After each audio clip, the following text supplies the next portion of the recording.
मेरे प्यारे साथियों, वाहिगुरु जी का खालसा, वाहिगुरु जी की फतेह।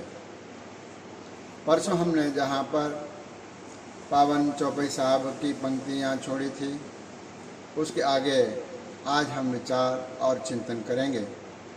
सदगुरु सच्चे पातशाह महाराज इस चौपाई के अंतर्गत दोहरे में फरमान कर रहे हैं।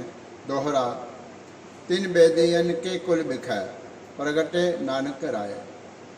सदगुरु सच्चे पातशाह यह फरमान करते हैं कि तीन बेदियन के, उन बेदी वंश के लोगों में, खानदान में कुल बिखै, उनके खानदान में, कुल में प्रगटे नानक राय। सदगुरु सच्चे पातशाह धन धन साहेब श्री गुरु नानक देव जी महाराज प्रकट हुए हैं। प्रकट हुए हैं यानी उनका अवतार हुआ है। यहाँ पर जो शब्द आया है तीन बेदियन के, उन बेदी वंश के लोगों में, खानदान में, तीन का अर्थ है उनका अर्थ है कि जो पीछे वर्णन आ चुका है कि किस प्रकार से वेदियों का वंश बना, किस प्रकार से उनको फिर राज्य मिला और किस प्रकार से उनके फिर अलग अलग गांव हुए, फिर उनका ह्रास हुआ और फिर कलयुग में धन धन साहब श्री गुरु नानक देव जी महाराज का अवतार बेदी कुल के अंदर हुआ। सब सिखन को सुख दे, जह तह पए सहाय। सारे ही अपने सिखों को श्री गुरु नानक देव जी महाराज ने आकर के सुख दिया है। सुख का पसारा सब तरफ किया, अपने सिखों को उन्होंने बहुत बेअंत सुख दिए और जहाँ तहाँ जहाँ पर भी सिखों ने श्री गुरुदेव महाराज जी को याद किया, उनका स्मरण किया, तह तह पए सहाय, वहाँ पर जा कर के उनकी सहायता सदगुरु सच्चे पातशाह श्री गुरु नानक देव जी महाराज ने की है। आगे दोहरे के अंदर विषयांतर है। प्रमाण करते हैं दोहरा, ठीकरपुर दिल्ली से सिर, प्रभपुर किया प्याम।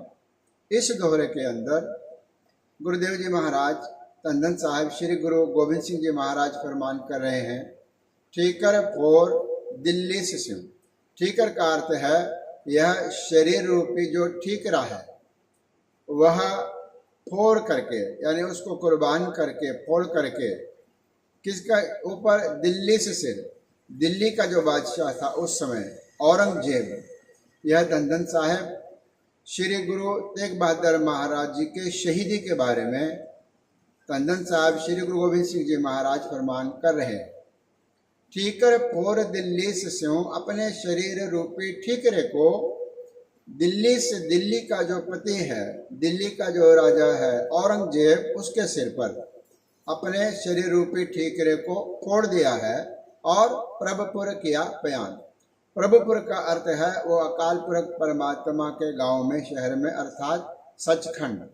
सचखंड में जाकर के प्यान, यहाँ से उन्होंने प्याना किया, यहाँ से रुखसत होकर के वह उस सचखंड में अपने निज स्थान में चले गए।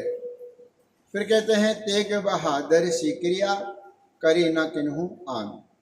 धन धन साहेब गुरु तेग बहादुर महाराज जैसी क्रिया, क्रिया का अर्थ है वह बलिदान देने की भावना, कुर्बान होने की भावना, अच्छे के लिए कर्म करने की भावना, देश और धर्म के रक्षा के लिए अपने आप को होम करने की भावना, यह उनकी क्रिया है।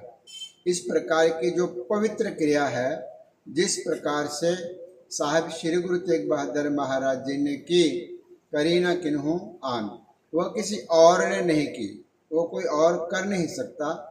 जब से संसार बना है, गुरु तेग बहादुर महाराज जी का जैसा पवित्र बलिदान ना किसी ने किया है आज तक, ना भविष्य में कोई कर सकता है, क्योंकि वह केवल मानव के उत्थान के लिए, धर्म के उत्थान के लिए और धर्म की रक्षा के लिए श्री गुरु तेग बहादुर महाराज जी ने अपना होम किया, बलिदान किया।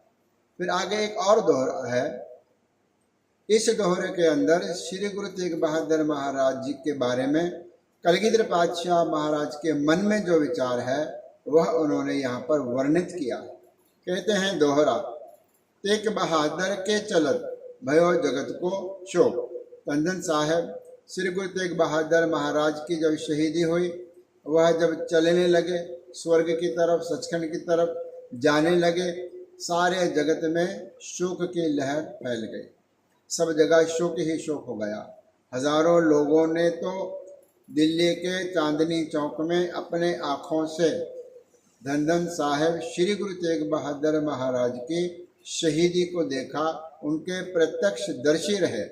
उन सब लोगों में एक शोक की लहर आ गई। मन में बड़ा शोक हुआ कि इस संसार से ऐसी पवित्र आत्मा का बलिदान हुआ।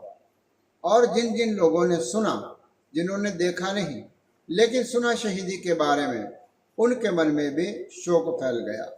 संसार में सारे शोक फैल गया, लेकिन है सब जग भयो, सारे जगत के अंदर हाहाकार मच गया कि यह क्या हो गया है। धन साहब श्री गुरु तेग बहादुर महाराज जैसी पवित्र आत्मा को भी बलिदान देना पड़ा।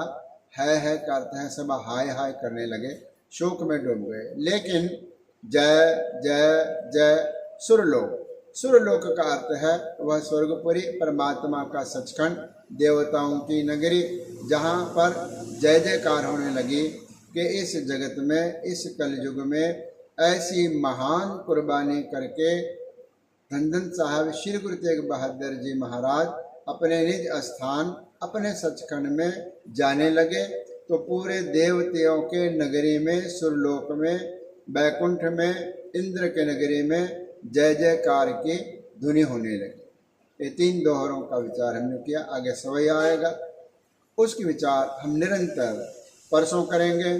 फिर से मैं बेनती करूं, 11 तारीख को चौपाई साहब के संपूर्णता दिवस का उत्सव आ रहा है। सब ने अपने अपने घरों में जितने चौपाई साहब के पाठ आप कर सकते हैं, आप करना है, और 11 तारीख को उसकी अरदास करनी है। फिर किस प्रकार से गुरु महाराज आगे आदेश करते हैं, उसके विचार आगे होंगे। आज इतना ही। धन्यवाद। गुरु राखा।